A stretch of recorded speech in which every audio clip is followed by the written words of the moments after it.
All right, good morning, good evening, good afternoon, ladies and gentlemen. Since you two is Pastor Dowell. We back out here again. I made a couple adjustments and stuff with this Glock. So we're going to see exactly where we at right here. So mind you, I'm changing spaces and stuff just to try to get this laser on to see where we're at, all right? Okay, is anyone downrange? Anyone across the creek? Nope, no answer. So here we go, just the laser only, okay? Just the laser only, okay? All right, here we go.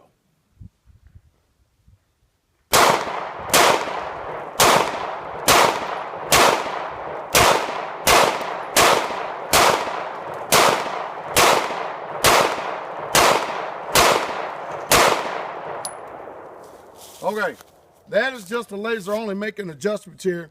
Try not to really truly be too technical. As you can tell, I actually speeded up my rate of fire this time, okay? Today, the conditions are a little bit more warranted. Elder Doug, how cold is it out here, Elder Doug? 37 right now. 37 degrees. So we're probably 10 degrees warmer today. Now, what we're going to do is we're going to go over here and look and see. Remind you, I did not look down the iron sights.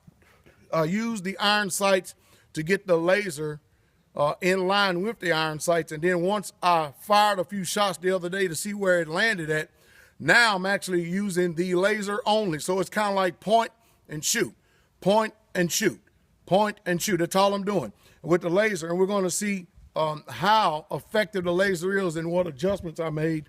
And let's see what kind of hits that I've gotten. All right, come on.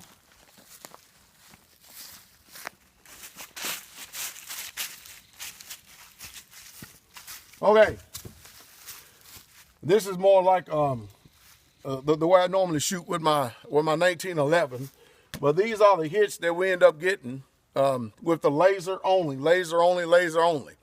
Now, what I may do is if the temperature changes, more likely, and I get a chance and opportunity, warms up a little bit more today. If it ever makes it up to 50 degrees, I'll try to come back out here again, and we'll go back just a little bit further. But as you can see, if you get this thing lined up, and that's just a laser only, you saw how fast that I pull the actual trigger itself. It can be pretty lethal. Pretty much where you aim this thing is pretty much where we hit. All right, so anyway, hey, hope y'all learned something from this. By the way, this is the Glock 19. It's a mid-grade weapon, mid-sized weapon. So it's just a tad bit too small for my hand. I prefer a bigger caliber, but however, it is one of my preferred carry pistols. And of course, I got the information about this Glock 19 from my dear friend, Pastor Joe Fox. And I think one of the benefits or one of the advantages of this particular weapon right here is that you have 15 rounds. I mean, the clip says 15 rounds. And if I'm not mistaken, you can hold 15 in here, maybe one in a chamber. But so you're looking at possibly 16. But I wouldn't stress the magazine that much. I would just stick with 15. I would load 15 and put one in the chamber, have 14, so you don't have any chances of misfire or round swelling. I know a lot of people don't understand that, but it does take place. But anyway, depending on where you go, if you're going to be in a congested area like a city or something like it, and you get this kind of accuracy, because the majority of gunfights, if you ever are in one, y'all forbid that you never have to ever deploy your weapon, ever be in one and eliminate someone. But I tell you, the majority of them is going to be within 10 feet. And I'm about 20, 25 feet, maybe something like that. I don't know. I mean, just a tad bit closer than I was yesterday. I was at 30 feet yesterday. So anyway, I didn't measure, but I'm somewhere in between there. But anyway, I think that if you're going to be in a congested area, the more rounds you have, because people running gangs nowadays whenever they're going to do evil, and you want to have these kind of rounds to be able to protect yourself and defend your family. If you're going to be like in rural areas or something like that, a bigger caliber, doesn't have as many rounds and stuff, but the chances are that the threat will not come at you, the contingency will not come at you like they would if you was in the inner city or big city. But it's a Glock 19. It's a pretty decent weapon for carrying stuff, but like I said, it's about reliability and accuracy, which this definitely does have.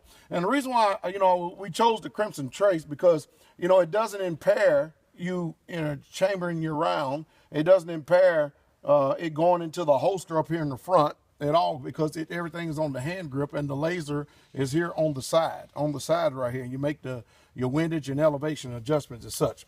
I think it's a pretty good tight shot group. I can actually tell that I pulled a few times. I mean, yeah, that's what I did. I actually pulled really, really hard rather than squeezing right here. And that's probably because of the weather conditions, but I'm not going to make any excuses. Nobody would actually complain about a shot group like that. What do you think, Elder Doug? Would anybody complain about a shot group like that? No, I wouldn't. Elder Doug said he wouldn't.